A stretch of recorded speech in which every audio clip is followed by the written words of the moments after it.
What is up, fellow sickos? I am Dan Favale coming at you with the one, the only, the certified fantabulous, Mr. Grant Hughes. We're back for the second half of just sort of our summer league wrap up. We are going to play start, bench, or G League, even though it's kind of only like a small part of what we're doing here as we break down notable rookies from every team in the East. If you have not done so, we did the West. It was like 2 hours of just us talking about rookies, some of whom you've probably never heard of before listening to that podcast. So go check it out. If you have questions in the chat, as always, while we do these little impromptu live streams, we will get to them.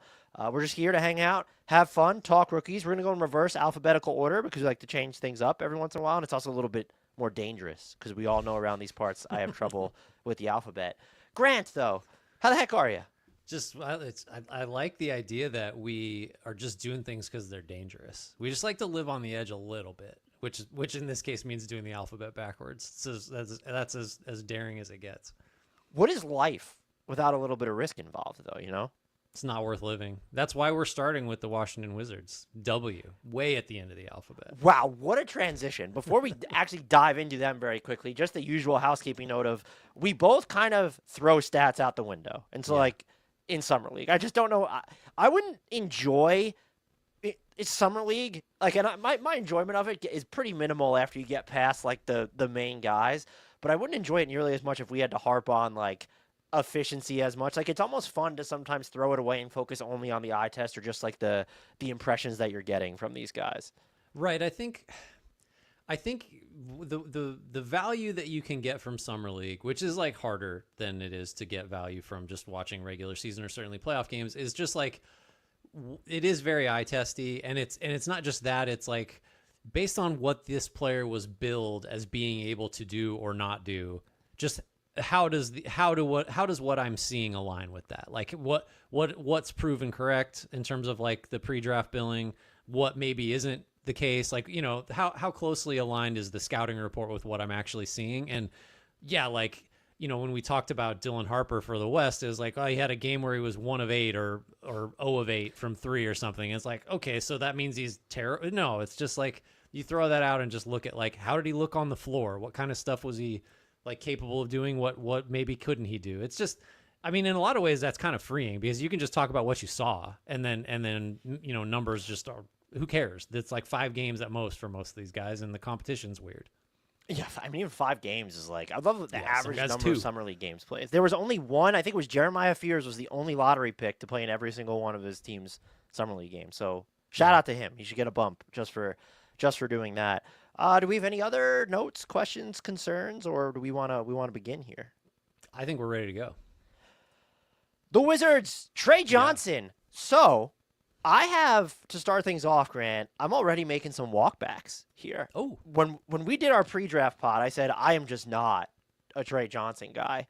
I do not regret. Why so? Why so at the time? That archetype of player just scares me to where it's just okay, yes, he's billed as this terrific shooter, but is he a lead guard? Does he have the passing chops to do it? And how efficiently is he really going to score? Turns out he shot nearly 70% on twos. It was over 45%. He ended up on threes. Again, we said we were going to throw efficiency out the window, but if it's going to translate, not when it's good. When it's good, it counts. But also just the shot types he was taking, his jumpers came from just the 2 levels you would care about: mid-range, from beyond the arc. He did it off the catch. He did it from scratch. I think what the Wizards are going to see, and it makes sense now. That's okay. Good that they traded Jordan Pools. This is another guy that's probably never seen a shot that he wouldn't take, but he's also capable of hitting them. And so I just think the scoring acumen for him is beyond reproach, and we'll see how the process looks like as part of that larger setting when there's other mouths that need to be fed. What I would worry about, though, is scoring is option 1, 2, and 3 for Tre. And then what does Zach Lowe say? Option 4 is hoping he misses but gets fouled, basically. So there can be some over dribbling there, and then that lends itself to predictability, and the entire possession can unravel. I think he just needs to get off the ball a little bit more quickly in certain situations, and I'm not sure if his playmaking may never pop. I think it could be a lot better when you look at what he's doing, out of drives. There's the way that he makes defenses rotate. If he can just, it's not even surveying the floor, but it's having your head a little bit more on a swivel. As he learns to get off it, and maybe it's more about as he learns to, there's players around me who might be better right off the bat. Yeah. So I have confidence he can be. I don't look at him and say I have confidence he could be a pretty good playmaker. I don't look at him and say this is someone who I think could run your offense for extended. Like if I'm the Wizards, I still maybe view Bub Carrington as more likely to, of anyone on my team, as the most likely person to be that guy. Well, because if he's that guy, he's going second in the draft probably, or third, right? Like that if that were part of the package. So a player like Johnson, I mean, just that's assuming we even know enough about him at this point to say like who he's like. It can kind of go two ways, and it's on the one end of it, you get. I'll just use him because he's kind of the example of this, like a guy who can really score and really shoot it. Like you can get Cam Thomas, who doesn't really make anybody better, except that he is high usage and will use up shots that might otherwise go to slightly less efficient scorers, but really is like not a level raiser for other players. And then there's other guys who, whether it's because they draw so much attention as shooters or they have enough of an on-ball game to bend the defense with the ball, that they do, they're primarily out there to score, but they do make things easier for other players around them and open up other opportunities. Of those two player types, did you see characteristics that leaned towards one versus the other, or is it still kind of a mixed bag? I mean, because ideally, the best version of him is the second type. That's like not right. Cam Thomas, but it's like, I don't know, Klay Thompson or somebody that just like you must pay attention all the time, or like a Brad Beal, just to go out with a former Wizard, like that can do enough with the ball to be a difference maker. What did you see on that front? I think he will separate himself far enough to me from the Cam Thomas archetype. I don't know. I'm trying to think of the level of passer that I think he could become. Devin Booker feels a little too generous maybe, but like Bradley Beal was probably on that list. So Bradley Beal might be a good comp there. So I think he can get to that level, but he's still like this. We're going to ding the Suns, I'm sure, when we do offseason report cards. Their plan is to make Devin Booker the point guard. And it's like, no, that's not the best way to optimize him.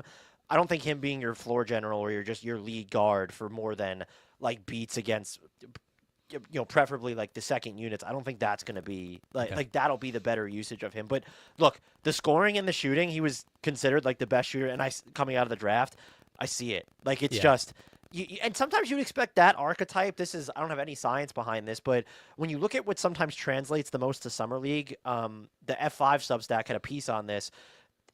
A lot of it's like volume based, like your 3-point attempts per 36 minutes. It shows like, okay, like that's pretty going to be consistent, but like you don't expect the efficiency necessarily to hold. And like for him to come in and score at multiple levels so efficiently, I think that's going to end up being, and like the Wizards need that type of a scorer right now, the outside in type, because it was Jordan Poole, but like he has more levels, I think, when you look at his scoring to his offense, where Jordan Poole is maybe going to bail out a little sooner, even though I think at his best in Golden State and even with Washington, he showed he could.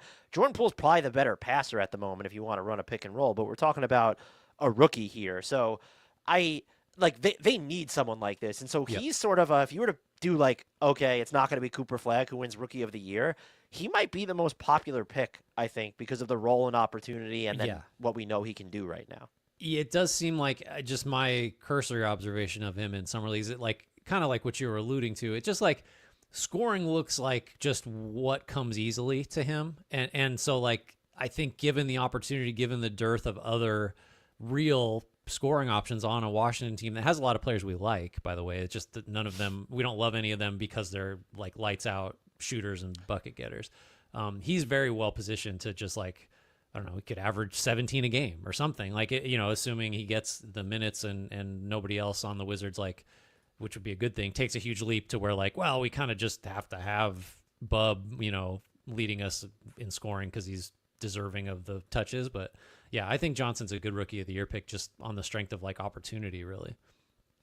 You know who else might be a good Rookie of the Year pick? Is it Will Riley?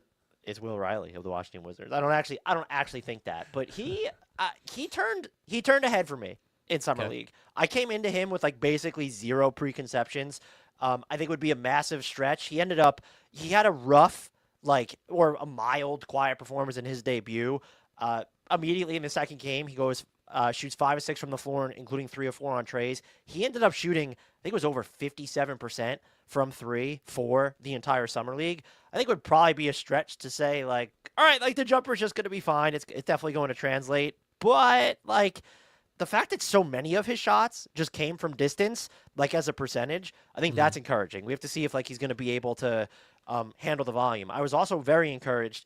It was a game against Brooklyn. You sometimes ask me, I have terrible recall, but it was a game against Brooklyn, and they won.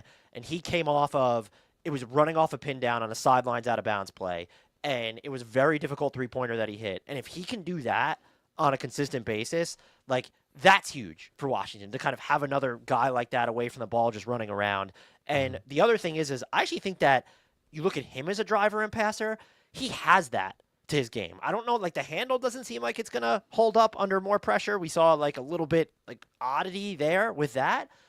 But I don't know that he's going to see a ton of pressure in the NBA, though. So as someone who could attack off the catch and maybe make like that second pass, that's like sort of his pathway to sticking. So I don't, and you look at just, he kind of plays with the spirit of one time could have been teammate Marcus Smart too. When you look at sort of like the heart and hustle guy, I could see him being one of those. So I really, as just sort of this like, all right, late first round, like I really like the idea of Will Riley on what I feel is like, no, he'll never be the main ingredient of a really good team, but as someone who complements a lot of other important players on what could be a really good team, I certainly think he has that type of a ceiling.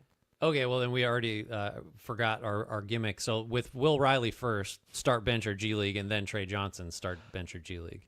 So Will Riley, I think, is bench. Just they have so many dudes. Tre Johnson, I think you need. Is it start? Because you have let's game this.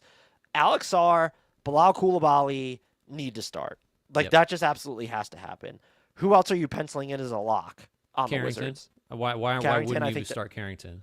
Right. I think you could bring George off the bench. I don't think that like that's not a big deal. And also just like with Jordan Poole gone, why wouldn't you start Tre Johnson? Maybe I'm overthinking this. Yeah. Unless you feel like you need to start Middleton, which maybe you could do anyway if you don't start George, Oh yeah, I forgot Chris and CJ McCollum's on this team. Can you have both of those guys come off the bench or no? You do need to start McCollum, right? You just sort of have to. I was going to say it's probably the other way around for me because I don't know that they have guards who I think can score unless you think that Bilal Coulibaly is really going to pop this year, like in terms of creating your own shots. I don't know that they have wings. Crossed. Right. I don't know if they have wings that could necessarily score. So I would vote starting. Maybe they're both okay with it and you bring the Meach off the bench. But if you're looking to recoup some value for their expirings at the trade deadline, you probably need to start one. Yeah. I could see it being difficult not starting both. But I mean, like in a perfect world, you're just starting all the young guys. That should be the Wizards' objective. But we'll see. That'll be an interesting dynamic. I mean, odds are between Middleton and McCollum, somebody's going to miss time with injury, so you may not have to deal with. Oh no, how do we start both of these guys and all our young guys? But So if I was to say right now, 0.5 or no 1.5 or no, yeah, it'd be 0.5 of Middleton. CJ McCollum starting, would you take the over or the under on that? I'd probably go over. I mean, I think just the do you veteran think there's a status. Chance they start both of them? Yeah, I do. Wow. I don't love it, but look, like if you're trying to get something for them in trade, you need to at least showcase them a little bit, and just the pride thing. Like they're both super well respected veterans. Like I think you might just for some of the wrong reasons feel like you have to start them.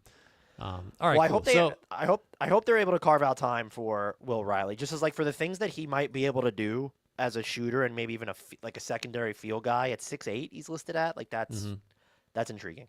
Yeah. Moving on to the Toronto Raptors, which we have a comments about. Tell me about Collin Murray-Boyles. Purportedly an ill-fitting, can't shoot it but can defend and do multiple things with the ball. Good two-way guy, but on this Raptors team, does it make sense? What did you see through that lens? In terms of how does this pick make sense for this team? Can you assess him kind of that way? So I will say he definitely seems like he could be a guy right off the bat. The defense. So Victor, I'm not predicting this, but Victor Wembanyama was the first rookie to make an all-defense team since Tim Duncan in, what was that, 98? That was 98, 97? Whatever it was. One of those two. I just wouldn't shock me if I don't think Collin Murray-Boyles is going to end up playing enough to do that, but that's the intrigue level for him on defense right now. Just as someone who is super portable when you look at who he was defending, how he moved around the floor, when you look at just kind of the ability to play make, and it's also just he covers so much ground on a single possession. Rotates seamlessly, can switch. Like, he can sometimes get foul happy, but I mean, like, that's Summer League. That's being a rookie. I actually respect that, like, he's trying to bring extra pressure, it felt like, when a lot of his fouls were coming. And I kind of respect that in a way. And it wasn't like he was pursuing his counting stats. At the same time, without necessarily, again, watching him making it feel like he's pursuing counting stats, he averaged 4.1 stocks per 36 minutes in Summer League. And, like, when you're not talking about dealing with, like, the biggest foul trouble of the entire, like, the Summer League, like, era, when we look across all the games played, I'll take it. So I'm sold on the defense. I think if you have any comments on the defense, we could go from there. But I think most people will probably be curious about the offense. I think that's the thing, right? Like, that's where we don't know about. I was surprised and impressed at how much time he spent away from the ball with the like, because we've talked about this before in Summer League. Doesn't it feel like teams aren't as apt to tailor a player's role to what he's going to be doing with their actual team at the NBA level? And I felt like the Raptors did a good job of, yes, we saw some of the stuff that Collin Murray-Boyles could do on ball. I'm not saying that Boyles could do on ball. I'm not saying we didn't. But they didn't saddle him with, like, a ton of self-creation. It honestly felt like he went entire quarters without even dribbling to me. He was feasting on movement, catches off screens, under the basket, just like head fakes and general ingenuity. He was on the offensive glass a ton. And, like, some of his assists were even just coming without taking a dribble. And so I think there's an element of, right, will the Raptors have enough spacing for him to, like, be leveraged fully? The fact that he could do it in Summer League, I think, shows that he can maybe work within tighter confines. I really hope that they stack. I'm assuming he'll be a member of the second unit when we get to start bench G League. Like, stack that with at least one of your primary creators there, whether it's a Scotty Barnes and then Brandon Ingram, one of those guys. Then make sure Emmanuel Quickly's there. Then just surround them with the best of your shooters. I came away really encouraged that, like, this is someone who can play and be effective within the flow of the offense. It's not, yes, there's questions. There's going to be questions about the jumper forever, maybe. But to not have to be on the ball, I think is a really, like, and to make an impact, I think is a really encouraging sign for him. You think he can guard centers? I mean, other than, like, your Jokic's and the guys that nobody can guard, just rule them out. I don't know. I think I'm going to say, I'm trying to think of, like, who's the most league average center? Like, I feel like he could guard pretty easily a Nikola Vucevic type. Yeah. And even just sort of like I think he could handle, like, a Jared. I'm trying to think of, like, what the Jokic, okay, yeah, throw that out. Embiid, and it's like, if he's actually healthy, no, I don't. I'll see it, but I don't know how he's going to hold up against it. I'm trying to think of, like, who's the prototypical center, like, right now when you think of centers in today's NBA? I mean, can he guard DeAndre Ayton, for example? Like, keep him off the glass, like that kind of thing. Because Ayton has size and the motor's not there, but right. I think so. If Ayton turns it on, like, is Collin Murray-Boyles going to be strong enough? Like, that might be a question, but I think he can. I don't know. Okay. Like, you'd like to see him in a situation, but they don't have a floor spacing five, like a reliable floor spacing five on the roster. You want to get to those looks, but now that you said that, me thinking about the cosmetic makeup of Toronto's roster, like, I would throw him at the 5 and I just wouldn't care. Okay. Yeah, just because that seems like the key to me, because I don't think he'll have the space to do what he did in Summer League if Pirtle is out there and if Barnes is out there too, and Barnes shoots 27% again. But if you want to unlock the best offensive version of Murray-Boyles, it does really feel like you can't do it with a paint-bound center in the game, I don't think. So, like, I mean, there's plenty of examples. Like, PJ Tucker, made a career out of it, like, just being a fairly low-usage, opportunistic kind of scorer that could guard everybody, and except for just the biggest centers, he was strong enough and smart enough and mobile enough to deal with. Like, that's just kind of how early on, that does seem like the way forward for him. But if he develops a shot, then, like, all of the analysis changes. But that doesn't seem like it's well, tell me about that. Like, I know you're not scrutinizing his stroke or anything like that, but do you feel like there's a shot developing in there that might be real and have enough volume that, he can just become on offense like a normal combo forward, for lack of a better description?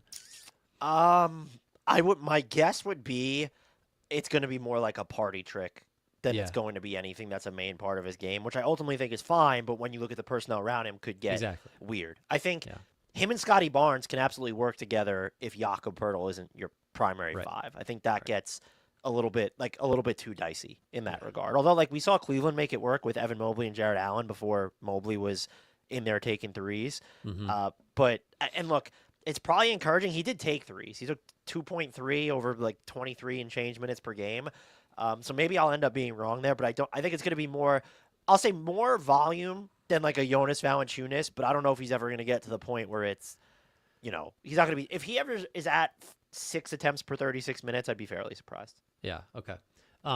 Start bench G League.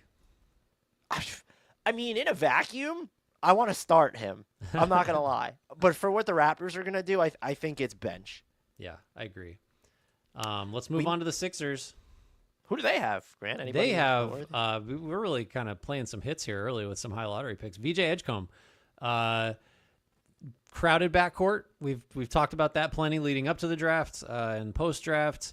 I mean, that's really going to be where a lot of this analysis is if we're going to be team-specific like we were with Murray-Boyles on the Raptors. But maybe just overall impressions of him. Obviously, billed as just a ridiculous athlete. Like, is that going to be useful on both ends and to what extent? And then maybe tell me about what you see his role being on a team that, has McCain, Maxey, probably will have Grimes. Like, where does he fit? I think the athletic tools, there is ways to go on defense, but me and you had talked about, do we think that he can defend like wings or anything? I think he probably can on some of them. He's going to have to get stronger, of course, but just like the physical tools and like even the defensive playmaking, I think that's going to be, I think that's going to end up translating well. Maybe not in year one, but like maybe in year one. Like I think you could make a case we're going to start bench or G League. The Sixers, when you look at kind of their wing options, you might need to just start him instead of a Kelly Oubre Jr. What's interesting about him is the stuff that we knew he could do, where everyone was like, oh, is he going to be able to create for himself, or is he going to be strictly a play finisher? And I came away feeling, not that this will be his most marketable or best skill, I came away feeling better about the role no one sees him playing versus the role that he's supposed to play. Like the play finishing inside the arc, I think with NBA spacing, that'll be totally fine. He can run the floor really well. He can do things, make quick decisions off the catch. And like we know he has the physical tools. But like the 2 of 12 clip from 3 is very concerning. And it wasn't all just like him trying to fire these bombs off the bounce. And so that's something that you have to monitor. And I'll concede to a weakness here.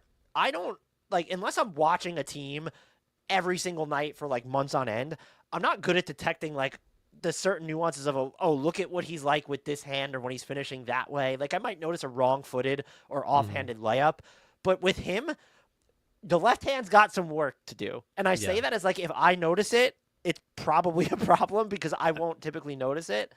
Does that make sense? No, totally. I mean, that was part of the billing too, right? Is just like this guy, usually it happens with lefties where they just have like Julius Randle is just like that guy, just the right side of his body like doesn't function. But for a righty to have such a bad left hand, it's rare. But yeah, it's super. I think that squares with sort of what we heard and read about him coming in. Yeah, but it was like in open space. There was problem with the left hand. And so that's going to be, if defenses aren't going to give him a metric ton of respect from 3, I don't know how he's supposed to attack in those situations and it like be better for wear. It's just he has to work on it. He's young. I mean, hasn't even played his first season yet.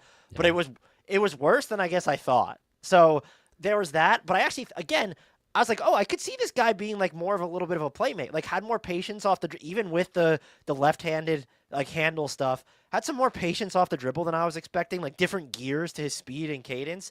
And I could see him as being someone who's like, oh, he just averaged like 3.9 or 4.4 assists per game. And it's just as if you're a third option, like I don't mind that at all. And so for me, it really comes down to like probably the 3 bullet points would be he needs to get stronger for the defensive role that I think he can play, but also kind of needs to play for Philly. The 3-point shot is just, it doesn't look particularly awful, but like he had some really bad misses and some of them were difficult shots. But like that is, you need to be shooting close to league average from 3.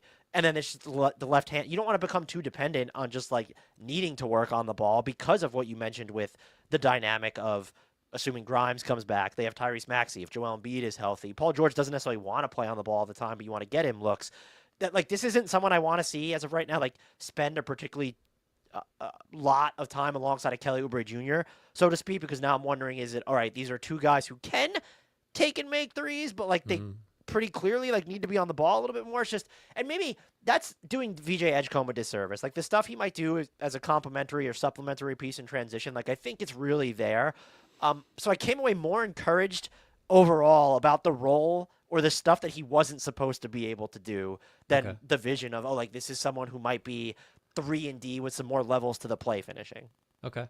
So you're starting him, benching him, or you're obviously the G League's out, but it's a start. The start bench discussion is especially interesting here because they cannot play all four of Maxey, Edgecombe, McCain, and Grimes. So somebody, at least one somebody, is not starting. Is that going to be Edgecombe? I guess yes, but I think he should start. Because who are we penciling in as the starters at full strength, which is a big ass caveat. It's probably McCain that you're moving out. I would just because I think Grimes, whether Grimes is who he looked like with the Sixers down the stretch last year or not, I think even his like baseline as a role player is probably more helpful than Edgecombe can be as a rookie, at least at the outset. And McCain just has the smaller sample and comes with a lot of the same, like, we don't really know how this scales kind of questions as Edgecombe does. So to me, it feels like it should come down to McCain or Edgecombe for that third, like, we're just thinking of the Sixers as like a 3-guard team. Yeah, that's interesting. Who would your starting lineup be for this team? We know Embiid, Paul George, and Tyrese Maxey, non-negotiable if everybody's healthy. Yeah, and I think I probably go with Grimes, and then I guess it's like Oubre or Edgecombe, right? That we're debating between. Or no, right. Yeah, that is that. I don't know who that, or I guess you could say, does Justin Edwards deserve a look there for what he can do defensively? Well, yeah, I guess that is the question. Like, what are you hoping to get from that last spot? Because if it's like, I guess if it's secondary playmaking, which maybe you don't really need if you do have Embiid and George and Maxey, then it's like, I mean, and then is Grimes, which Grimes is the real one, is another issue. Because if he's last year Sixers Grimes, then he can get plenty of his own stuff and like create for others too. Right. I don't know how to whether that's a real thing or not. I think what you're looking for out of that spot is probably they need to defend wings because Grimes is going to be better at the point of attack. And I don't think you want Paul George to have to defend like the other team's best, bigger perimeter player. Maybe he can for stretches. I might just go Edgecombe, but I'm just coming off of watching so much of Edgecombe, so maybe that's why. But I don't think it should be Oubre. Like I just don't. I'd rather it be Justin Edwards then. I think the best version of Oubre you probably would take, but that guy's just not always there. Just because he does have the size and the length and has run hot from three. But yeah, I mean, in terms of like, you just don't have anything invested in Oubre. He just like, he picked up an option and he's back. Like, I think maybe the one of the better arguments for playing Edgecombe or one of the other guys is just like, they matter more to the team, and we should be interested in getting them out there with our other good players. I will say, as much as I like Trendon Watford, I think that there's been like too much of like a Trendon Watford bandwagon all of a sudden because he's in Philly instead of Brooklyn. I'm not starting him. I want like at least the idea of more shooting out of that position. So I think it needs to be. It'll probably be Oubre, Edgecombe, or Justin Edwards, with really it being only Oubre or Edgecombe. And I think if we're being honest, it's probably going to be Oubre. Is that where you kind of land? I wouldn't be surprised, but if it is between those two, you could definitely talk me into it. It should be Edgecombe.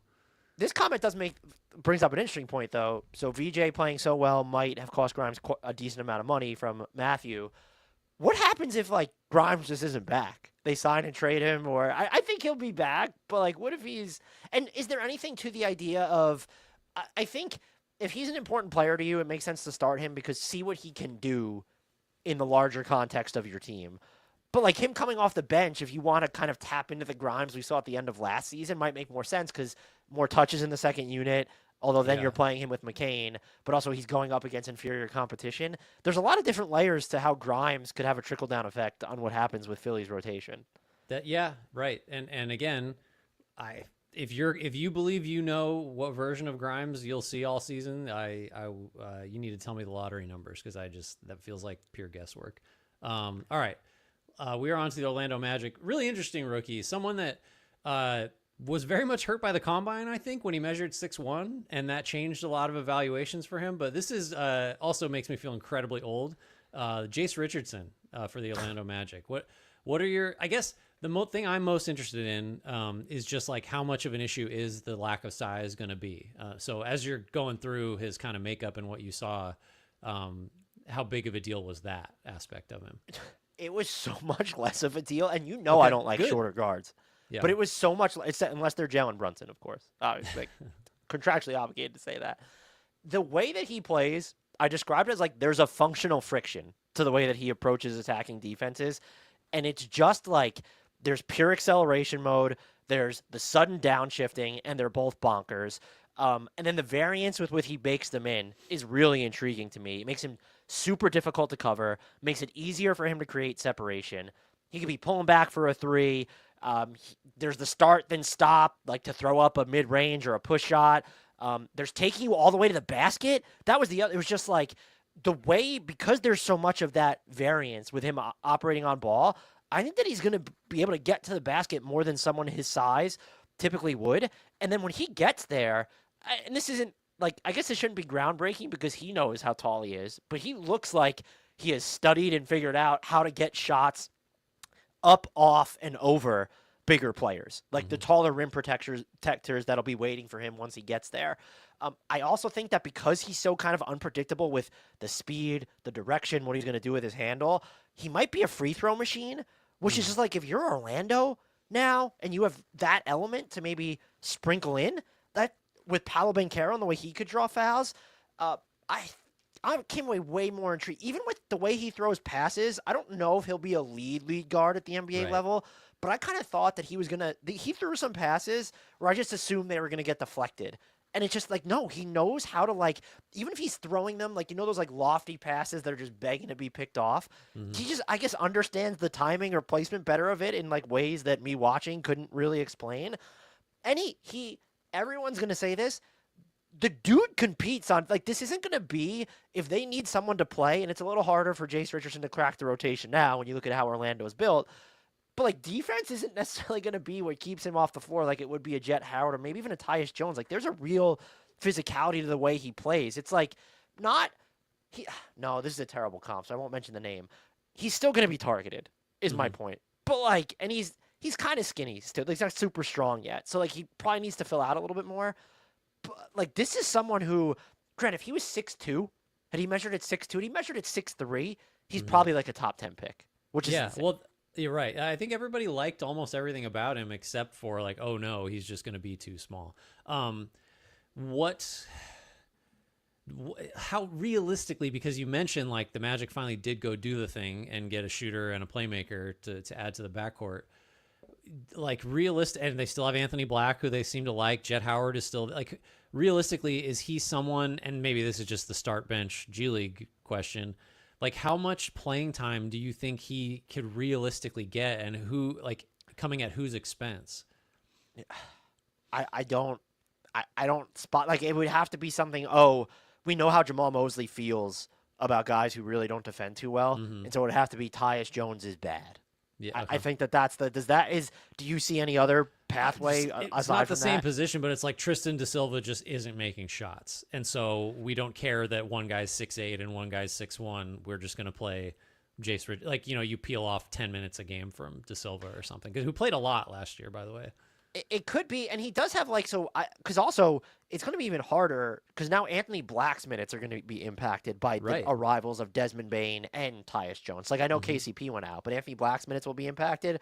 So you almost need to be, like, better than both Tyus Jones or Anthony Black at this point, or Orlando needs to feel like it still has defense to spare, which maybe that gets a little, like, Desmond Bane's probably a net neutral defender, so we'll see how that plays out. But I did come away thinking, as the Magic get more expensive, and maybe if they have to look at moving a Desmond Bane, or just like there's someone there who I think the size thing, I don't know how it's gonna like it. But I came away thinking from what he did in summer league, like, if there's someone who's gonna make it at 6'1", like this dude can score and he can make good decisions on offense, and he knows how to be small in a league of trees, I guess is all. So you're gonna put him on the bench then, or send him to the G League and say, like, you have the ball now, like we're gonna see if you can actually become a lead guard.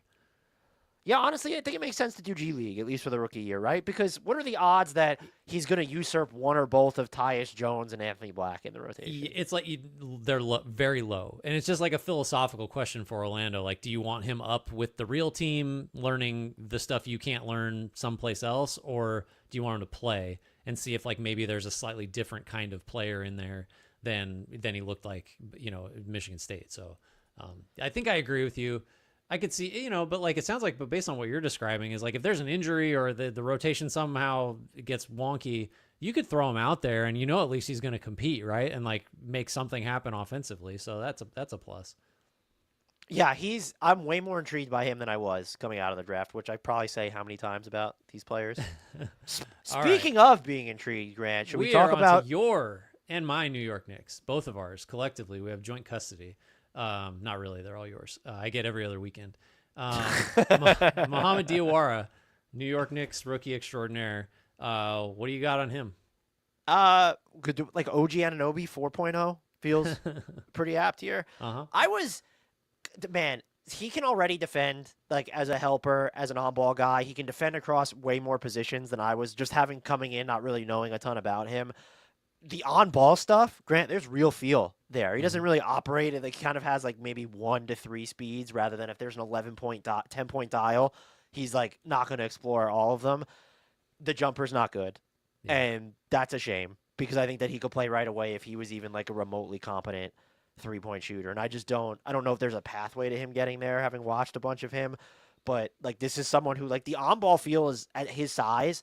It is really tantalizing, but when you're going into a team like the Knicks, and that's assuming if he gets like, is he going to wind up on a 2-way? Like, what's going to end up happening? Like, they can't afford to sign, and like they have that veteran slot open, and they need to sign someone with no experience. So does he get that roster spot? Does it go to a James Najee? Does it go to Dink Pate, who is like, he was kind of intriguing, but I'm still most intrigued by among the rookies that the Knicks had, Diawara, which is why I picked him here.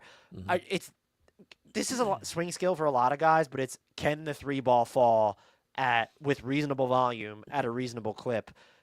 It didn't really happen during Summer League, and so I don't know how it's going to happen. Like, there's no pathway. Like, the Knicks actually do need a wing, but it's just like they're not going to have the patience for him when he shot 15.4% on threes in Summer League. And again, the on-ball stuff is nice, and they guess you could say they need another ball handler who can also shoot. But like, no, you have Jordan Clarkson. So if you're gonna deal with errancy, like you're gonna deal with Jordan Clarkson, and they play different positions. Let me be clear, but I think there's a better chance of even if he gets a contract like Pacome Dadier maybe doing something, just because his defense might be a little bit more. It's kind of all over the place too. But yeah, Diawara, like there's real on-ball skills there though, is what I say, and there's a lot of defensive portability for sure. So it sounds like you're leaning G League unless like the financial constraints and the roster spot issues make it so that like, well, he kind of has to be just, he's on the Knicks, but it kind of just because of the roster slot situation. Yeah, I think so if they have to if they wind up giving out to the point that they have to give out the contract to someone who has 0 years of experience, right? That is the dude that I'm picking. Like even more so than the Najee, even more so than Dink Pate. But regardless of what he's doing, I think he needs to spend time in the G League. And look, if he ever gets to a point where it's like, 36% of his 4 3-point attempts per game are falling, that becomes really, really interesting. Because again, like I said, the defensive versatility is there, and it's like, I don't know. I think I don't want to say he's a 5-position defender. He might be a 4-position defender. What do we got? Is there a way to tar and feather Grant live today for a C- grade for the Knicks on the cat trade, asking for a friend? Grant, would you like to respond? I probably wrote that at least 3 days ago, so I don't remember anything about it. I mean, thanks Jamie for watching, by the way, and for not correcting Dan on overarching versus overarching, which I'm not going to forget. I now pronounce it overarching, though. Did I say overarching? He fixed you, really. It's ever since then. Shout out Jamie. What would you grade the cat trade from the Knicks side while we're on the topic? Oh, man. Is it a good trade? Would you say it's a good trade? It's not a bad trade, but I tend to be lower, and I don't know how I feel about Julius Randle's contract right now. Right. I don't know. I'm willing to be talked up. I just thought C- felt just about right. Like, it didn't kill him. It's not perfect. But he's a bad contract. I think I gave them like a C or a C plus or something. No, I see. I can't give you'd have to go C's across the board because I don't think any team like clearly won that unless you're just saying, well, Minnesota got like 2 bodies and the Knicks got 1, and technically C plus 3 versus C minus is not a clear win. It's like a marginal, debatable win. And that's a good point. Generational hater in the chat. Do you think at all the Cat trade is like skewed because the Knicks gave up everything for Mikal Bridges when they shouldn't have? I don't know how. I mean, they're 2 separate trades. Like, I mean, it's the Bridges trade the best. Can't be the Bridges trade. Like as I God was, damn it, Jamie, look what you did. I graded that one. Yeah, thanks. Whatever. More Knicks. I knew what was in the Bridges trade. We've talked about it and wrote about it plenty of times since it happened. And then going over it to grade it a year later, I was just like, really? Like there was I can't believe these unprotected firsts. Like I understand the theory. Like I get it. It's like we need this piece. We're gonna get him on a sweetheart extension, maybe. We have yet to see for sure if that's gonna play out. But good God, like newsflash, that was a lot to give up for a non-star. And it just laid out in front of you when you're bullet pointing 2025 first, 2027 first, 2029 first, 2030. I just like it knocked me over a year later. I had a hard time parsing it. Do you know what the problem is with the Cat trade? Is that it should be a win for the Knicks because I think that he is clearly, just for what he does on offense at his peak, the best player in that deal. But like, yes, his peaks and valleys are just like they're so stark. And you talk about this all the time though, about how like if he can't be a center, then like his value is just not what it seems like, right? Like I'm paraphrasing, but that's like a real core issue to. And look, I think there's a great chance that trade looks better because Mike Brown does different stuff. Like that's on the table to me. There will but be I don't interplay, know like actual interplay between Jalen Brunson Right. and Karl-Anthony Towns, which would be lovely to see after the way that deteriorated last season. But the center point's also interesting, and also you have to look at it through this vein. Like, what team is banging down the door to trade anything for Karl-Anthony Towns' contract right now at 3 and 1? I think that's part of the C minus. Sometimes you need to untether it from the value of the contract, but we're talking about an actual trade, so I mean, it probably like the Knicks can maybe fit it in better depending on what happens with Bridges' extension because Jalen Brunson like signed his extension than other teams could, but you can't give him that much money and then say like the Knicks' interest in Ben Simmons. I know they're a long shot to sign him. This has really gone off the rails, but if they sign Ben Simmons, I'm not saying he's going to play a massive role, but it seems to indicate that the Knicks are just going to play dual bigs all the time. And that's like in essence, because that's what Ben Simmons is. And that's not what Karl-Anthony Towns is like. He doesn't become as big of a mismatch. He becomes easier to insulate defensively as a 4. But then like he's still really good on offense there too. But man, and just the stuff when smaller players are on him and he somehow gets worse. Like I just I don't understand that at all. So man. So in summary, Mohamed Diawara G League with a detour for Cat. Let's move on to the Milwaukee Bucks and a name I have been eyeballing for a good 15 minutes. Bogoljub Markovic. So I just not to be confused with the other Bogoljub we're going to refer to him first and last name just in case there's any confusion. Please tell me all about the Bucks, your choice here for the most interesting Bucks summer leaguer. I get the theory of him. I just don't think it's ever going to be actualized at the NBA. Like he had some moments. There was the game. I think he played against the Clippers. He had 14 points on just 8 shots, and while he was moving well without the ball, kind of threw a couple nice passes. There were some tough finishes from him at the basket. The flickers were just invariably few and far between. He like belched out some truly, truly bad misses, Grant, from beyond the arc, and a lot of them were open. He left Vegas basically with just as many turnovers as assists. That's never a good sign. Spent too much time like screening and defending with his hands. Like this wasn't someone that I came away thinking, oh no, like even if his offense pans out, like he just might get destroyed on the defensive end. Yeah. So I don't know what to expect. He was 47th overall. And then also just if you wanted to use him as a screener or like he had this weird way of just being in the way of the ball handlers that were trying to get downhill, and it's like, hey, buddy, like you could separate from them, and like move off to their right, just we just got our first hey buddy. It's never good. I could tell you don't like him when you have to hey buddy him. It's not that, look for number 47. I don't know what you're, but like the theory of a stretch big who might be able to throw some passes and move well without the ball, I totally get it. I just, I don't see a lot here is all. Yeah. I mean, he's like, maybe he should have gone 53rd. Probably. It sounds like what you're saying instead of 47. What he should go no earlier than when Quinton Post was drafted, which was number 52, right? The vast majority of the players we've talked about on this shouldn't have gone ahead of Quinton Post. All right, so that's a G League. I'm going to answer it for you. Whoa. I think they should start him and really test Giannis's loyalty. I think that's the move.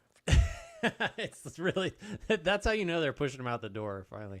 All right, Miami Heat, widely, I guess, thought to have gotten a guy maybe 10 spots later than some expected. Kasparas Jakucionis.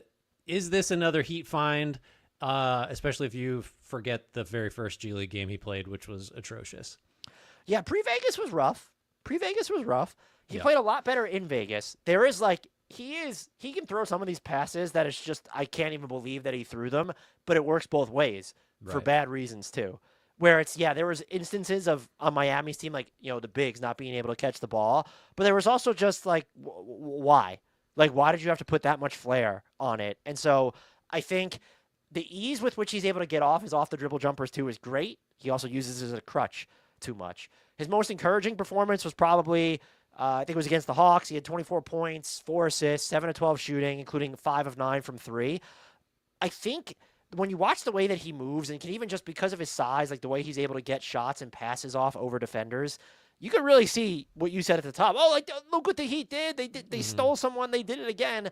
But you could also kind of look back and feel like, oh, what happened here? It doesn't feel like there's going to be like a huge in-between range for him. If that gets if that makes any sense. So it feels like the upside is clearly high, but the downside is like, it is very, very down. And I still look, the turnovers for me, I know it's summer league, but like too many of them felt preventable, or just like he's trying to, put some more flash on it than he needs to, or just not taking the fact that there are defenders in front of him into account, which just feels, a little bit, I think he's probably where he should be. When I was doing grades, I might have graded him too harshly because of what happened at the California Classic.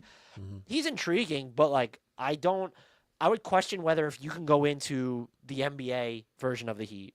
I don't know if you played him, he might actually need to be on the ball also. And that's like a little bit problematic. That was my exact question is like, hypothetically, say he's sharing the backcourt with Hero.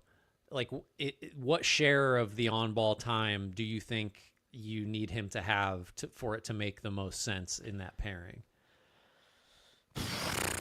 Yeah, if the answer is 0 and he's a bench player, then that's an answer too. You know what I mean? Like, but I'm just trying to think of how he would fit next to the Heat's current best guard. Is that possible? I think what's interesting is that all of Miami's best guards right now, so Norman Powell, Tyler Hero, like they can play off the ball, which really works. But I also and maybe he won't do this, but Kasparas was just like over-indexed on rejecting screens or like running away from them, basically, like not even like giving the flat-out rejection.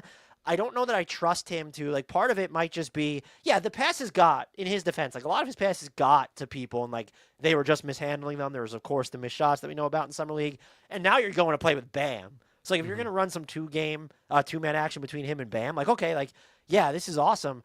The learning curve feels like it's going to be steep, and I think I have trouble seeing him, this might be the best way that I could contextualize it for me anyway. I have trouble seeing him scale down. If he pans out, it feels like, oh, he turned into like the primary on-ball creator for a team. That kind of makes me like the pick more, because I don't want just like a solid, well, he's an 8th guy at number, 20? I want the guy that's like, he might be a starter that has the ball all the time, or he might be out of the league before his rookie. Like, I want that guy at that point in the first round, I think, especially if you're the Heat. The Heat don't need like a solid, guy who's going to have an 8-year career that's just never never great. I like the risk profile. I think that you're right to like the risk profile. I'm probably falling too love in. I want the optionality of, well, can they scale down or can they be used in this way? He had some like good defensive moments, so there's that as well. But you're right. Like at pick number 20, why not take the swing, especially if you're a Heat team that doesn't have like Tyler Hero's great, but they were talking about there was like in that Keith Smith of Spotrac had the his summer league notes dump and had all these fantastic quotes, and it seems like the Heat maybe haven't watched enough of Norman Powell if they think he's going to do a lot of on-ball stuff. So you're right. Like in reflection, like the performance in summer league is the performance in summer league, but you have like the swing is right. And so I don't know if he ends up being a steal, but I guess the thought process behind it is absolutely correct. Yeah. Oh, thanks for getting on board with me. All right. So he's a bench probably, right? As opposed to, you're not sending him to the G League. Honestly, though, like, so do you think that there's going to be enough room? Because I think he needs on-ball touches because that's going to be his best role is you have the ball, make these decisions. Can you give him enough of that? Like, the Heat technically could be well-served going through a mini gap year, or at least not caring about the wins and losses. They own their own pick. But are they going to do this? So I think he's capable of making an impact right now, but you got to put the ball in his hands like a really good amount. Or maybe it's, we say trial by fire with putting the ball in your hands. Is there trial by fire? Like, no. Like, you learn to work off everybody else. That's your baptism by fire. Yeah. I could see the G League making sense in that case, especially if you just want to see what kind of, like, where the ceiling and floor are in terms of him being like a high usage on the ball all the time type of guy. All right. You were ready to move to Indiana. Tell me about Kam Jones. The shooting, Grant, is just as up and down as advertised. That's my biggest takeaway from him. Somebody who is, when I was grading him, I gave him like a B- for his performance. I think the self-creation he has stands out. He's another one, though, where it could become a little bit of a crutch. He settled for too many contested jumpers to my liking, or he just has these east-west detours that there might be downhill openings available or they're unavailable, and he's just working side to side and really going nowhere. I think he needs to have more variance or maybe just more optionality to his decision-making when he does have his drives cut off. But really, like, the ability to get downstream when he's either in the half court from a dead stop, transition, semi-transition, I think that kind of keeps intrigue alive. And the drives are going to be important because I think that's the vehicle through which his playmaking will shine brightest. He has a nose for like some finishing around the basket if it's there with either hand too. Like that was another thing. It was like, oh, okay, like he can do this.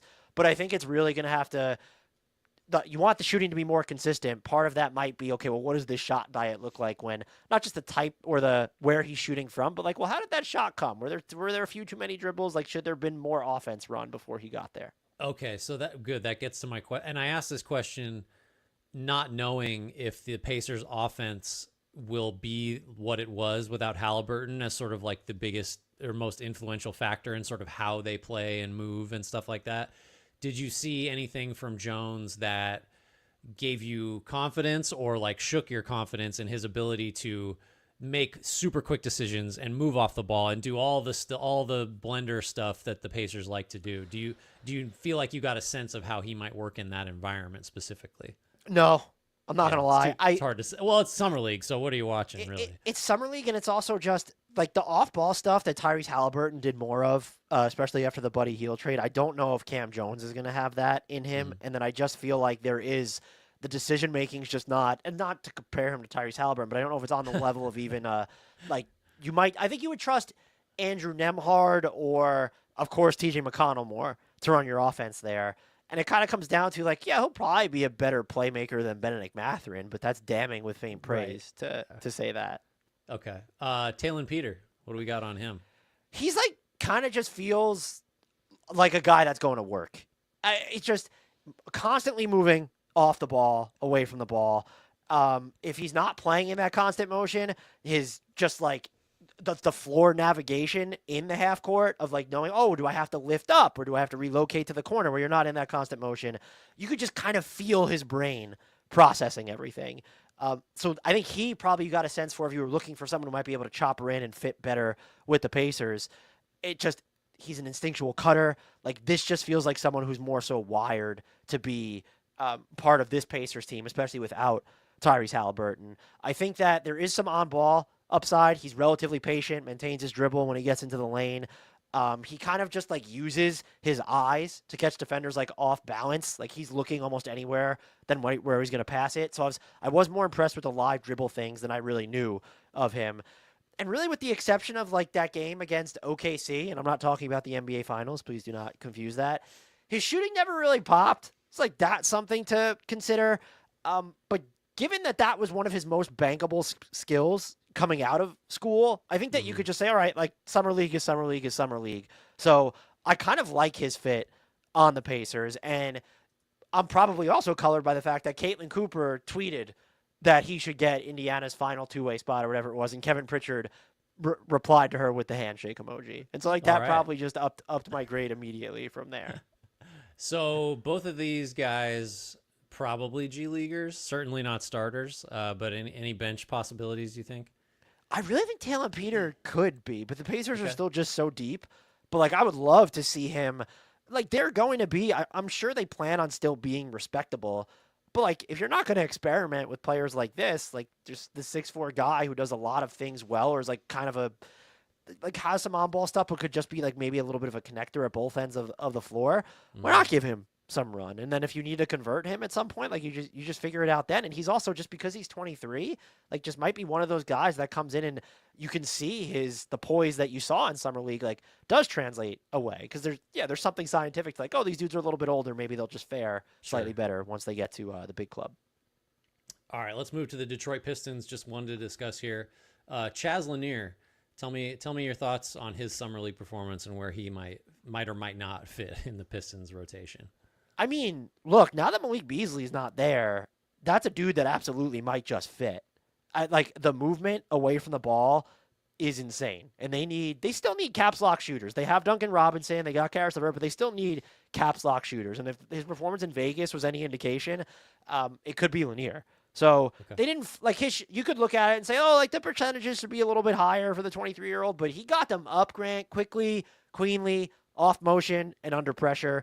There are shades, and I want to make it clear, emphasis on shades because I know who I'm talking to right now, of just Klay Thompson. Careful. In him. When you look at the half-court relocation, the transition trailing, and overall floor mapping, even as well as just like he has a pull-up too to him. Remember prime Klay trying to getting to those spots. I don't think his defense is going to endear him to JB Bickerstaff, though, so that will be something to watch, but you want someone who could come in and just score in just like a variety of ways without ever having to monopolize possession on the ball. Like that's your guy. Like that's just someone who should interest Detroit for sure. Yeah, so definitely like right player type for what they're looking for. It's just a question of can he be a good enough version of that to matter as a rookie, and then really probably over the next couple of years. They're still at a point though. Would you say that you should be willing to? Like if he's on your books, like you should be willing to try him out, right? Just because we know that they had a fantastic year last season and there's clearly expectations there leading into this one. But you also, like, you're still sort of in self-discovery mode. Like with Ron Holland had a great summer league. We're not talking about sophomores, but like, we need to see more of Ron Holland next season. Right. I think maybe my answer would be different if it were another type of player, but based on what you're saying, it sounds like this is kind of a specialist role, and I guess I'd be more willing to explore, or just like to quote unquote, like to toss someone out there and be like, can you do the thing that we need you to do and not kill us at everything else? That seems like an easier sell because the Pistons are, I think they're going to be good. I mean, maybe there's some clawback from last year's huge leap in the standings, but maybe not. And so you can't just keep messing around or keep trying to figure stuff out. Like you're good enough to where that you have to take more of a case by case approach to that. But in this case, if he could be a Beasley stand-in, then I think you probably do kind of at least explore it a little bit. So maybe he's a bench guy. All right. So we are on to the Cleveland Cavaliers here. Tyrese Proctor, big name if you're a college basketball fan, I suppose. But is he? I don't know. I like that they got him where they did, just because it's some of the pedigree stuff. But like, is he realistically gonna play? And then if he does, like, what will be his carrying skills, and what then on the flip side, I guess, what might prevent that from happening? So I think what he does is he gives you a potential sort of, and they might have this a little bit too in Jalen Tyson, but when you're looking at trying to fill what a lot of Karis LeVert and or Ty Jerome did, he seems best suited to blend those two more so than Jalen Tyson. He's comfortable working on the ball, but he also showed that he could work off it during summer league and at least hit those jumpers there. He also plays at a speed that like Ty Jerome specifically has never explored. Like he can get to warp speed like that, even from a dead stop. I think what's going to be sort of a defining skill for him is what does the playmaking look like? And because I think that if Cleveland's looking for anything, it's it'd be nice to have someone who could be a more aggressive scorer than a Craig Porter Jr., but you want someone to be like maybe a better passer than a Jalen Tyson right now. But you also want someone who could break down set defenses in the half court, which is not something that Lonzo Ball is going to do. Tyrese Proctor has like a Donovan Mitchellian chaos to him on the ball. The suddenness of his speed or like shifting gears. I'm not saying he's going to be that good. He's not. Make that clear. But he did show hints of just, oh, look at that lob he threw, or there was like a couple nice pocket passes that he had. If he can do that consistently, I don't see a role for him on this year's Cleveland. Like you're going to default to just like the guys. They're a 60-win team. But it was a nice swing in terms of can we get an NBA player? And I think the answer is just like, yeah, he could be an NBA player, which is just, if you're looking at the confidence level of some of these guys that are being taken in let's just say the 40s and beyond, or whether they're undrafted, like he was certainly intriguing for the spot where they took him. Right. And just also knowing kind of like, maybe not what they need, but who they lost, or there's all these different types of guards that do these different things, and he might be able to blend more of them together. I'm still G-Leaguing him, are you? Yeah, I mean, if he's playing minutes for the Cal, although something's probably gone wrong, but remember when Craig Porter Jr. was doing that, and it was, all right, well, this isn't ideal, but it's working. Right. Yeah, Craig Porter really had a moment. If it was like 2 years ago, I think that he had a real stretch there. All right, we're on to the Chicago Bulls. I mean, this guy, let's hope that Noa Essengue is known for more than getting dunked on, because I don't know. How did you feel about? I honestly felt bad for him, because the way that photo came out, it was just like, oh man, he doesn't need this, and it's just going to be a defining characteristic of his until I don't know when, maybe forever. Whatever. I mean, like, he could have made the business decision and gotten out of the way. I don't even that stuff. The face was funny, but yeah, you kind of feel bad, especially now as I get a little bit older, and it's like, oh, these are kids, and like we're just memeing children. Right. He had a hard day that day. I bet it wasn't any fun to check his phone after. It probably still isn't. And he's on his phone too, because of just like how that works now. So this isn't like completely ignoring it. He was, though, independent of getting posterized. He was just all over the place. Yeah. And he's 19, so what else are you going to expect? The physical tools do point to someone who will get by beelining towards the rim and drawing fouls until the rest of his game fleshes out. Mm-hmm. That's good. And he did provide a glimpse into what the Fuller package might look like.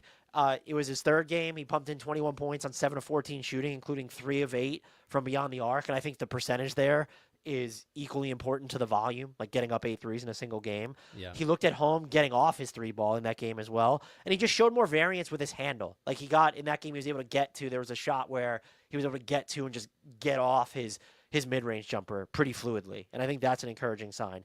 But the offense is just, it's a work in progress overall. It kind of feels like he's flailing sometimes when he gets downhill, like he's throwing his body places or just trying to draw a foul, and it's not always going to work out. It can look out of control, sloppy. He will bail out on some of his drives too, like before when he has room to go more, or like for someone who's maybe looking for contact, he's not following through all the way. I could do with fewer of the contested layoff. I could do with fewer layoffs, yeah, for everybody, but fewer of the contested layups that he got off. Mm-hmm. And then like the defense is just sort of, it comes and goes. He can be pesky when he's playing at full bore.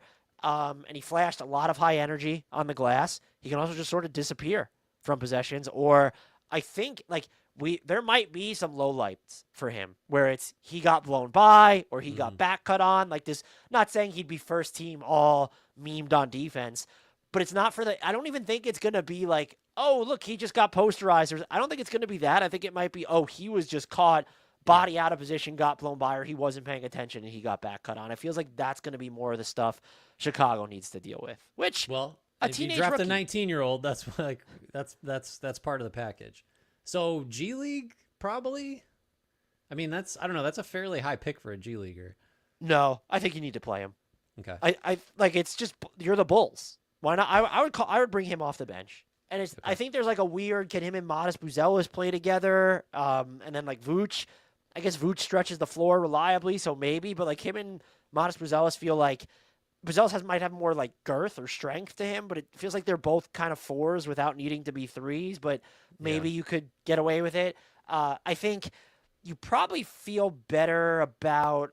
I'm kind of asking you this too. Who would you feel better about saying, "Oh, I know that guy is going to be more of a combo wing"? Is it Noa Essengue or is it Modest Buzelis at this point?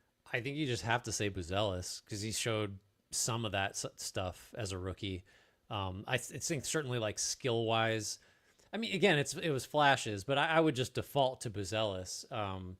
Even though, I mean, a lot of the criticisms, although like Buzelis plays really hard and I think he's just further, I mean, he's just a better player. I think he was a better player at this time last year too. So I would lean him pretty strong. He was one of the more surprising rookies for me. Right. Where just like a lot of the stuff he did, especially on defense, really turned my head. Yep. Yeah. I think he's going to be a player. Essengue, we'll see. Too early. All right. So Charlotte Hornets are next. Got a couple of them. Kon Knueppel, I guess my thoughts on him initially were like the shooting will work, and then everything else I'm not sure. And again, since we don't really care about shooting percentages in summer league, what's the everything else look like to you? And that can encompass: can he stay in front of his guy? Can he use his strength and craft to get to spots on the floor to draw fouls? Like, is he athletically, capable of hanging in like all the other ways to just keep his shooting on the floor?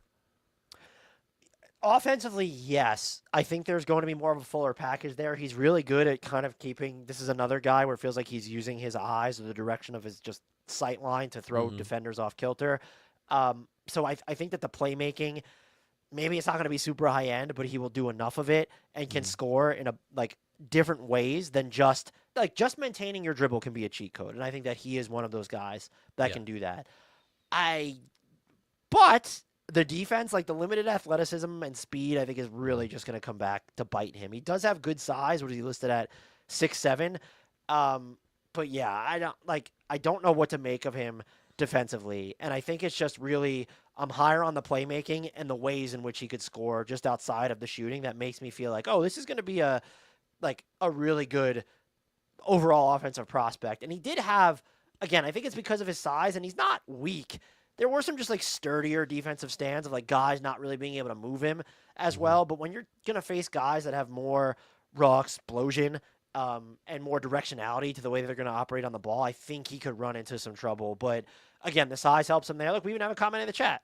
Kon has great strength and can get to where he wants. Yeah, we saw that, I think, on offense. But I think that might help him on defense a little bit. Okay. I think I feel like the playoffs in particular have shown us that teams are more willing to have a defensive vulnerability on the floor if they can shoot it or play make. And I don't feel like that was necessarily, you couldn't get away with that quite as easily like even 5 years ago. So that's all to say, Knueppel comes into the league at the right time, because if he really is going to be able to make shots and get to spots on the floor offensively, then whatever, you shade to his side, you try to hide him, all this other stuff on defense, and you can get away with it. I definitely agree with the defensive concerns and just the general athletic limitations that kind of make him play smaller defensively than he actually is. The thing with him too is just like one of the most popular comps, and I look at him on offense, I'm like, this just isn't fair, but I think people are trying to cake in the defensive limitations, was the Corey Kispert, and I'm sort of like, I think he's going to be better. So like, I think that's being too hard or too harsh on whatever weaknesses you think he might have.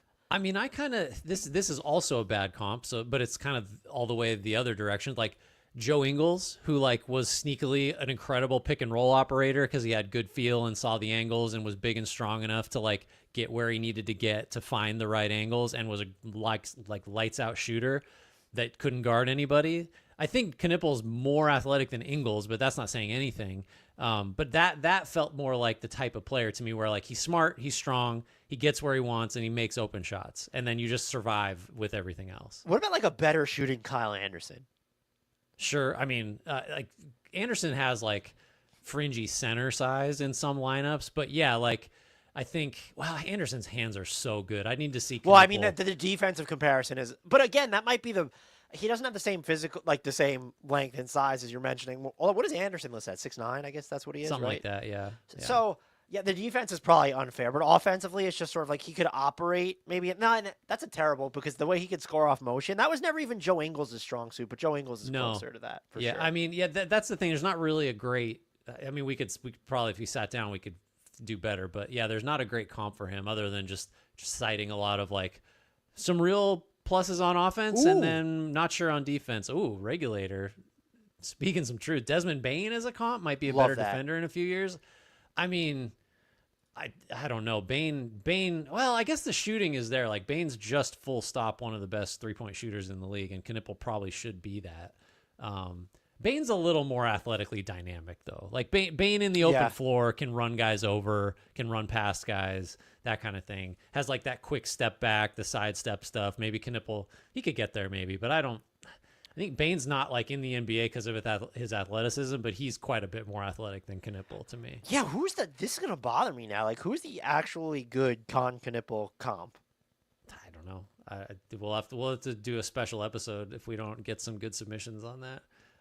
Another Charlotte rookie, Liam McNeeley. What do you think there? So this is someone who I knew a lot less about coming in, and so I think I came away like super impressed with him more so than I was with Kon Knueppel because I was working off such an ignorant baseline. Yeah. But my God, like he can score. Another dude who can score in like a bunch of different ways. When you were watching him, you just kind of saw like, I can't believe he dropped as low as he did. It was like kind of my first impression. But the comfort of getting shots off, I think speaks for itself. He can run into long threes, fly off screens. He caught on the move and then would navigate traffic inside the arc. He attacked closeouts, even uncorked from scratch jumpers as well after beginning from dead stop. So not like someone who needs that runway to start. There's the open floor playmaking and the opportunistic rebounding and this is what I wrote, it was kind of the meme with Shaq where it's, I owe you an apology. I didn't have nearly enough knowledge of your game or whatever it says. It was just like he had some of these rebounds where I was like, what the fuck? And then it made you remember, like Liam McNeeley is not like some 6'2" whatever dude. He's listed at 6'7" too, or is he even taller? I can't remember what he was listed at. He is listed at 6'7" too. Yeah, so like he was 6'7" and kind of know how to use it at points, and there's a shiftiness to him. I don't know, man. The defense will be pretty bad if you're playing him, Knueppel, and LaMelo together, but I would watch the ever-living hell out of that offense. I mean, do you see him? Whose minutes is he eating into? Like, you're not like Brandon Miller's going to play a ton. I assume Knueppel By Josh Green. I don't need to see you in the rotation. You don't like Josh Green? I mean, like he's not. Well, big enough to get into. What do we have to say about Josh Green? I just want to know how good of a passer on the move Liam McNeeley is, because that's going to decide it. Because we know Josh Green is a 99 at that.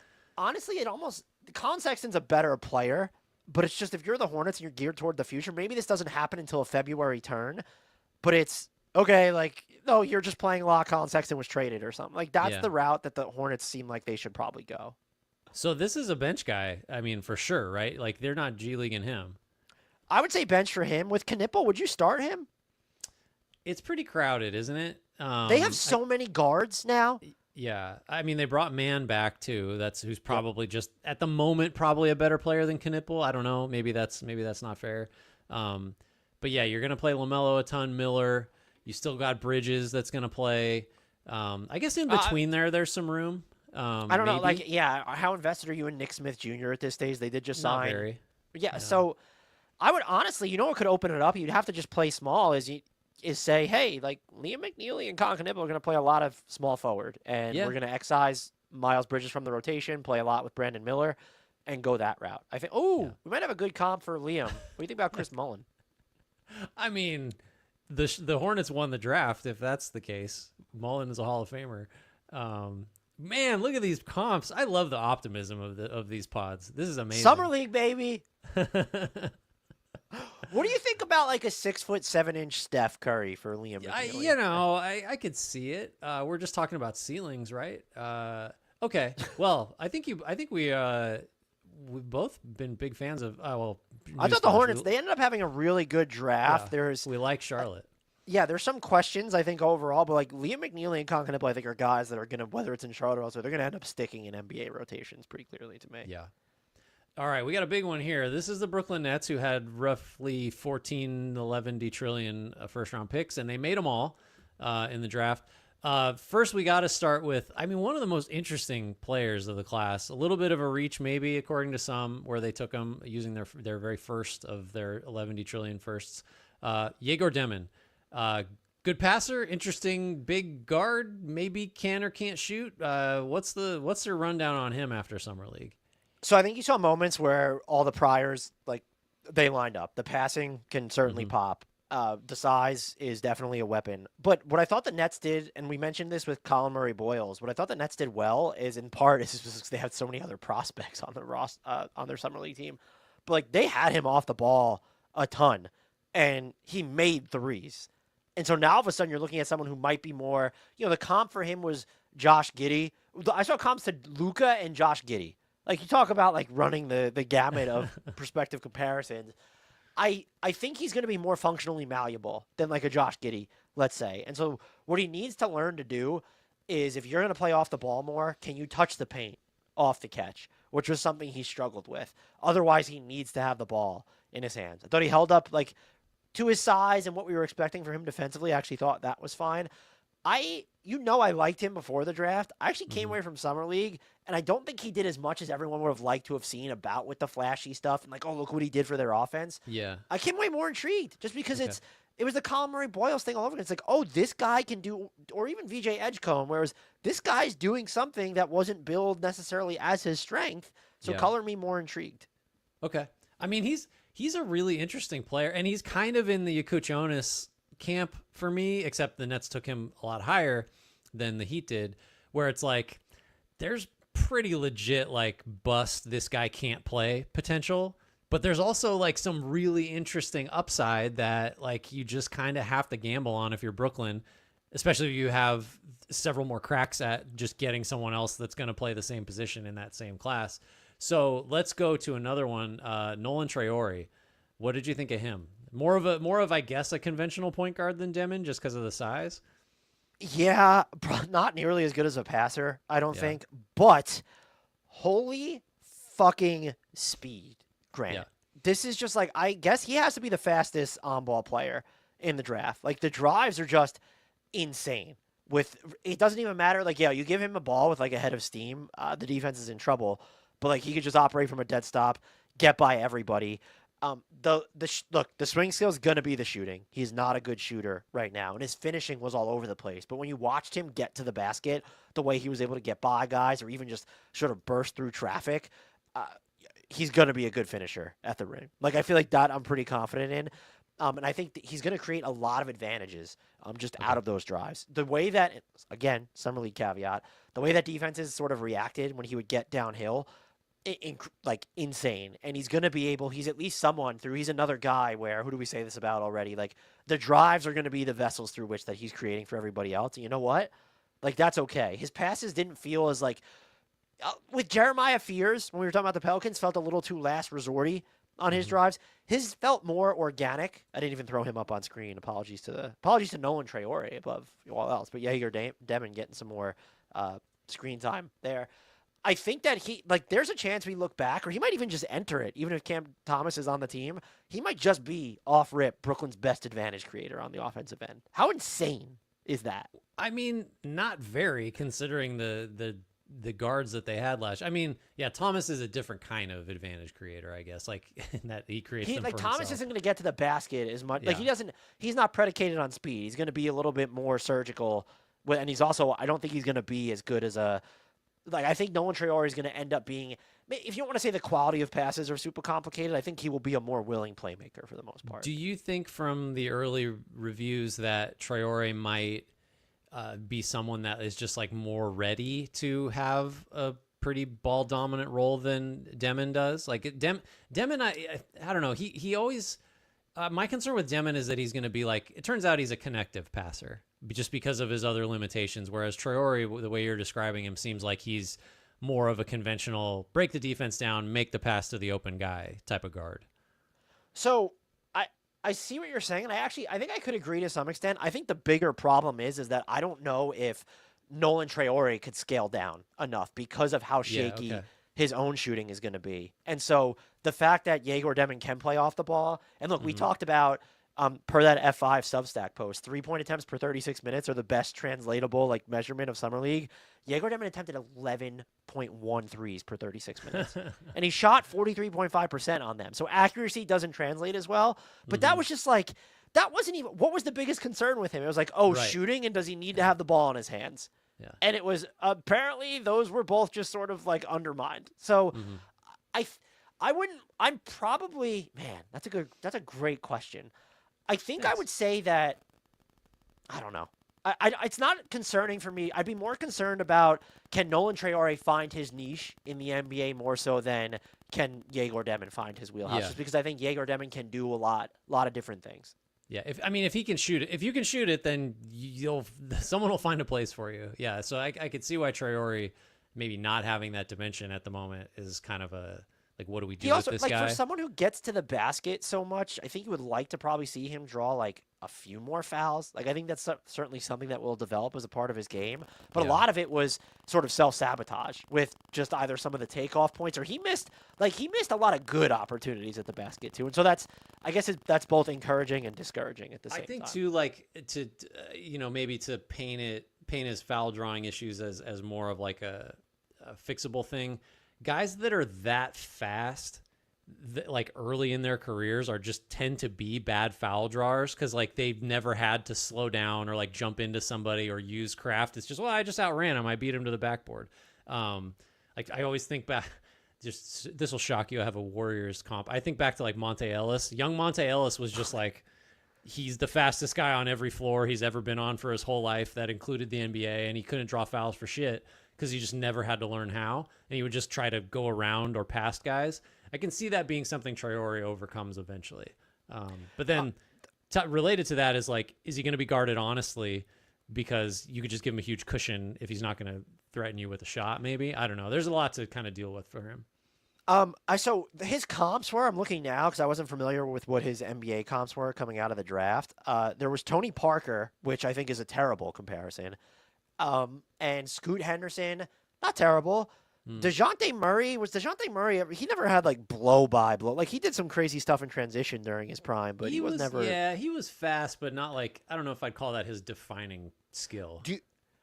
He needs to shoot the ball better, but wasn't there a question about this player when he came in? I think Tyrese Maxey maybe might be a good comp. Oh, for sure, yeah. I don't think Maxey's shot was like necessarily a given until it definitely was a couple years in. No, I don't think he's. What did Traore shoot in the G League? Excuse me. So he was all right. So yeah, he was at 14.3% on 2.3 attempts per game. So I don't know if Maxey's jumper was ever in that much of a question. But we don't care, Grant. It's summer league. We only care about the eye test, and we only care about the eye test and attempts per 36. Those are the only two things we care about. Now, if you're going to build your team around Cam Thomas, I think you have to say Egor Demin's more valuable because Nolan Traore and Cam Thomas working together, like a lot of advantage creation there. I guess you could say there's tons of on-ball decision making when it comes to scoring. Yeah, glass half full. A couple more nets. We're not done. Ben Saraf, what do we think? I have no thoughts on him. No, so I thought he was sort of the quintessential example of how the eye test doesn't always align with the results. He had sub 40 true shooting, which for anyone watching at home, spoiler alert, that's not great. So keep that in mind. But it feels like he's just going to be filling a ton of different holes. There was like a fluidity to the way that he moved off and on the ball. And like the off-ball shooting was really, for someone who, I think when you look, he's 6'8". For someone who is 6'8", you don't necessarily think that they're going to be able to move as well as he did. Like, it feels like because they have more limbs and body to think about, they might move a little bit slower or just not as smoothly. That wasn't an issue for him. He has this enviable on-ball balance if you are going to ask him to create, and he can change directions. There's like a guile that will help him create advantages because he's not going to blow by. Like, he's the opposite of Traore in that context. I just don't know how well those advantages are going to come when his separation versus defenders is reliant almost entirely on, I need to outmaneuver them. And so that could burn valuable time off the shot clock. It could be like if defense is coming in to help, like that could lend itself to more turnovers. But he passed the offensive eye test for me. And for someone with that type of skill dynamic at 6'8", it's sort of, okay, it feels like the Nets drafted players that have a lot of redundancies to where you want to see a lot of them on the ball. That's kind of what they needed the most. Like, go take those swings. But I came away just the eye test with him certainly popped more than the numbers ever did.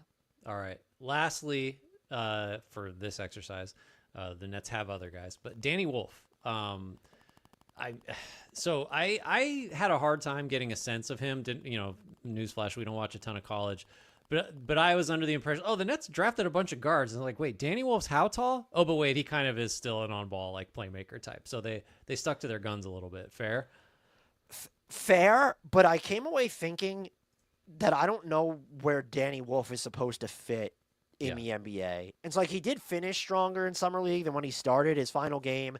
18 points, 6 of 12 shooting, 2 of 4 from 3. Got to the foul line 8 times, only shot 50% there. Had 4 assists too. So he can clearly do stuff on the ball. But, like, running point for Michigan is very interesting because he was 6'11", and that's what he was doing. I don't think that usage is going to even come close to holding up in the pros. Like, his handle is too loosey-goosey. It's going to result in a ton of turnovers. We're not even talking about the passes. It's like just him getting the ball like from point A to point B on the floor. Right. I think that's going to be a misadventure a lot of the time. He has like some mid-post vision, so operating from a standstill with guys cutting around him, that is interesting, but he's not physically strong enough to, I think, warrant that kind of role either. And then the Summer League is Summer League is Summer League, but like the poor free throw shooting here was he ended up shooting 66.7%. He was 4-4 in one game, 0 free throws the other game, and then 4 of 8. Just kind of another thing that's a little bizarre.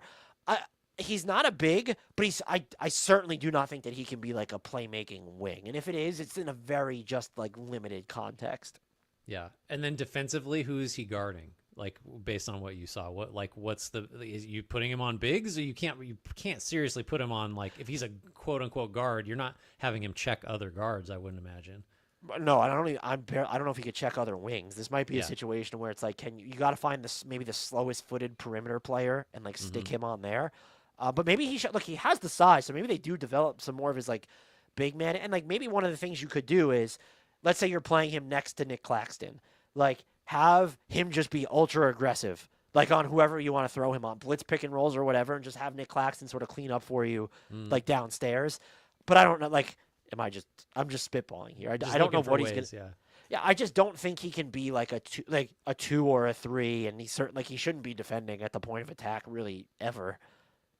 So for all 4 of these guys, I guess we could just,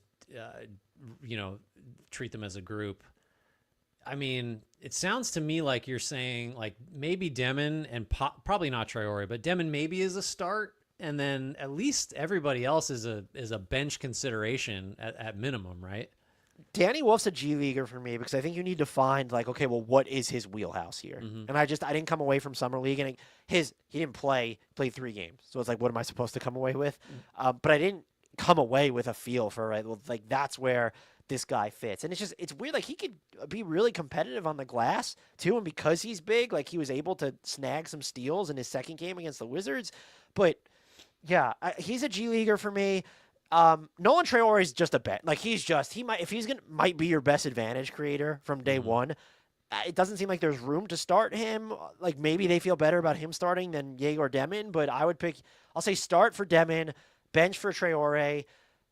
Saraf was interesting enough to where I'd say bench too, but he's another guy where if you want to have him explore his on-ball space, I know the Nets are in full-on experimental mode anyway, but you have Traore, you have Demin, you're probably going to have Cam Thomas. You want to give Michael Porter Jr. room to explore pathways there. And then Drake Powell's on this team too. Didn't play in Summer League. That's another rookie they have. Like they kept all 5 of their first-round picks. So I think that he probably needs to be a G League or two, like a co-opt. Can he like have a split time between the G League and the bench more than anybody else? Would you feel differently about Wolf if the Nets hadn't kept all those picks and used so many on guys that probably need to have the ball quite a bit? Or is it just the package is what it is, independent of team context? He's a G Leaguer. So I get what you're saying. Like if they only took, let's say, one of Demin or Traore and then had like nobody else, and you're just like, oh, this is super intriguing. It's a 6'11" guy who's supposed to be able to handle the ball. Sure, but it's like if you're 6'11" and you're supposed to run or be able to handle the ball, like you need to have, and Kevin Durant's never had like the best handle, but there's not like, it felt like needs to be too much forethought behind everything that Danny Wolf is doing. I like, did you have, from what little, like, do you have any idea what position you think that he should end up be, even based off how I'm describing him? It seems like he's going to be a 4. Yeah, and it's just like not one whose best skills are all that helpful at that position, especially if you have other primary ball handlers on the floor. Like he just, you know what I mean? Like, and defensively, I just don't know what to do with him. I was asking the context G League question because to me, it kind of just seems like he's G League like no matter what. Especially if maybe just because the Nets are bad and trying to be bad, that's a case for having him play real minutes, but on a normal team, I just don't know what he's giving you that someone else couldn't with fewer drawbacks. You know, it seems like the trade-off with him is going to be pretty consistently negative. Yeah, I mean, look, he turned the ball over on like 27% of his possessions. Right, and if that's what you're out there to handle the ball, like I don't know. But as sort of a change of pace, like if you wanted to throw him at the 5, just as hey, he will grab rebounds and he can stretch the floor. Like, it wasn't in super high volume, but he shot basically 40% from 3. And, like, he had, like, some defensive moments. Like, you could just try it that way. So I think that actually is just, if you could figure out a way to have him be, like, a standstill, maybe. I don't know. I think if he wants to be someone who stands out, like, in this league at some point, he plays the 5 is how we're going to look at it. And he figured out something more on defense. Yeah. All right. A couple more to go here. We're on to the Boston Celtics. Hugo Gonzalez. Just for a refresher, the Celtics might be terrible. One of the worst front courts in the league. Who knows how many miles they're going to put on Jaylen Brown and Derek White. Peyton Pritchard is probably going to average 30 a game and lead the league in made threes. But I guess maybe the question is, does the Celtics significantly diminished talent and depth? Maybe not depth because they got Niang and Simons. Does that create a pathway for Gonzalez to play more? And if so, like what's he going to do that will justify minutes? What are the carrying skills here? I think he should just say, I'm willing to play center because that rotation is so bleak that they could try anyone at center. Do you think Simons should try that just to get on the floor? I mean, so I think they put the ball in his hands a lot during Summer League. And so when you kind of look at this team with Jason Tatum out, Drew Holiday gone, you have Jaylen Brown, you have Derek White and Peyton Pritchard. So there are guys that can do things on the ball. But I guess impressed isn't the word, but I was surprised at how, like, this wasn't someone who, because he was so young, he's playing with Real Madrid, he didn't spend, like, that many reps on the ball. Mm-hmm. So the turnovers from him weren't a surprise. They're minimally concerning for him. I thought he was willing to move the ball, not just when they put him on it, but, like, if he's going to catch it, like, he will make a quicker decision, mostly to move it. But there is, like, sort of a hint of initiation there for others. So maybe that's how you get onto the floor, because if you don't think, like, you have, because you don't trust Jaylen Brown to do that, right, on a regular basis. No. So you have Peyton Pritchard, you have Derek White, Anthony Simons more of a secondary, so maybe that's his pathway. I also think that when he's in transition, he seems very aware whether he's on or off the ball. If it comes to the spatial awareness of getting out to the corners, or if he's on the ball, his head is just up from the get-go. He went after rebounds pretty hard. I did describe him. I do try to avoid cliches, especially when you're talking about young players, but this one felt appropriate. He is very high motor. And so is that the way he comes in with that? Yeah, the high motor guy comes in and gets playing time that way. I thought it was just an overall solid performance from him. Like, if you were to grade it, like, I think he met expectations. But, like, at some point, more shots need to go in. Right. He shot 30.4% from 3. I think he was under 40%, well under 40% from 2, or at least close to it. Free throws, Grant, under 60%. So, like, you're not going to see the floor. He doesn't stand out enough defensively, certainly, to me, or as a playmaker, that if he's not hitting shots, and he missed, like, an array of wide-open floaters, bunnies at the basket, and makeable threes. Time's on his side, like it is with a lot of these guys, but if he's not hitting shots, wide open, high-quality looks, there's just, I mean, I know the Celtics are trying to be bad. Or are they even trying to be bad? They're just trying to be cheap. So I don't think, I'm not saying they're cheaping out. They're just trying to not pay a lot of money. I think that George Niang, or, look, if they move George Niang and or Sam Hauser to cut more money, he might as well just volunteer to play center. That's all I'm saying. That's how you get on the floor. I mean, yeah, however good or bad the Celtics are, they're going to shoot 53s. So you're going to need to be able to make a couple of those, I think, to crack that lineup. All right. So he's a G Leaguer is what I'm gleaning from your assessment. I mean, for the season, the Celtics, yeah, he's a G Leaguer. And if you want the ball in his hands, he probably needs to be a G Leaguer too. But for the season, the Celtics might have, I mean... Could be some opportunities. Again, how many times we got to say it? Start him at center. Don't do All right, that. But the Atlanta Hawks are our last team here. One player, Asa Newell, kind of buzzy. There was a little bit of excitement that the Hawks did it, like, just continued the offseason role. Was that your impression? Yeah, I love this pick for them. And the fact that he came with an unprotected Pelicans pick is not even part of how much I love it, although that makes it a little bit better. Did that happen? Did they trade an unprotected pick? I haven't discussed that, or I forgot. Yeah, did they? I think they did give that to move up. How many spots was it? It must have been like 30 spots, right? It must have moved all the way up to number 1. Right. So the on-ball offense for him, it's not especially artful, but he has really good spatial awareness when he's away from the ball. He's not going to need to create for himself on a team that has Jalen Johnson and Trae Young, even Nickeil Alexander-Walker being there. So I like that fit as just like that complementary offensive player. I don't know where he should play, though. Like, should it be alongside another big? He doesn't have the handle for a wing, at least not yet. Not especially strong, though, or imposing enough on defense to say, oh, no, he's definitely a 5. The outside shooting seems like it's going to be a swing skill. If what he did in Vegas is any indication, he's on the right track there. He capably stretched defenses from the corners, and the quality of his looks should only improve now when he's going to be catching passes from, like, who's one of the best three-point generators and looks at the rim generators in the league. It's Trae Young. Yep. Right now, he's coming across to me as a better defending John Collins and better shooting, less fluid on-ball Marvin Bagley hybrid. Does that sound like a compliment? Because I meant it to be one. I think it is. I also, I also, when you started to say Marvin, I thought you were going Marvin Williams. I was like, oh, I liked Marvin Williams a lot. Do you like him more than CP3? Because Atlanta did at one point. A couple of number 2 picks, by the way, Williams and Bagley. Okay, so he's a bench guy, it seems like, right? Like, you're not G Leaguing him, are you? No, I'm not I mean, he could spend some time in the G League, but I think when you're looking at the Hawks and what they're trying to do this season, Kristaps Porzingis is going to miss time. Now, if you don't think that he can spend any time at center, that's kind of immaterial because it's okay if Kristaps Porzingis is out, Onyeka Okongwu is going to need to play more.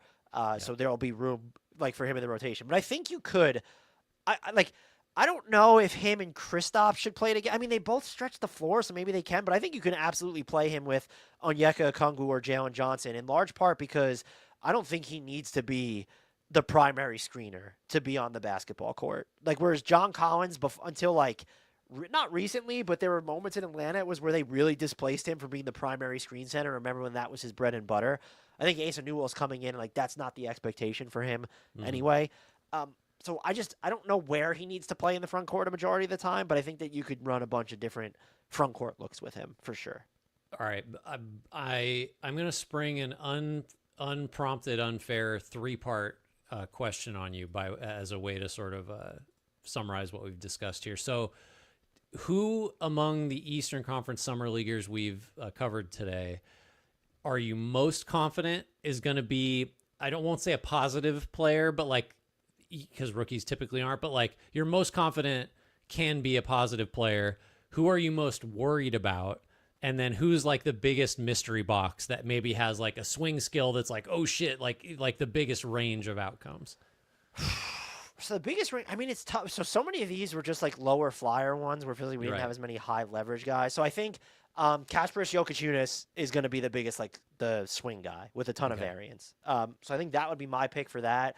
What was the other categories? Who's going to be just a positive player? Who do you feel like? Basically, it's like who do you feel best about and who do you feel worst about based on what you saw?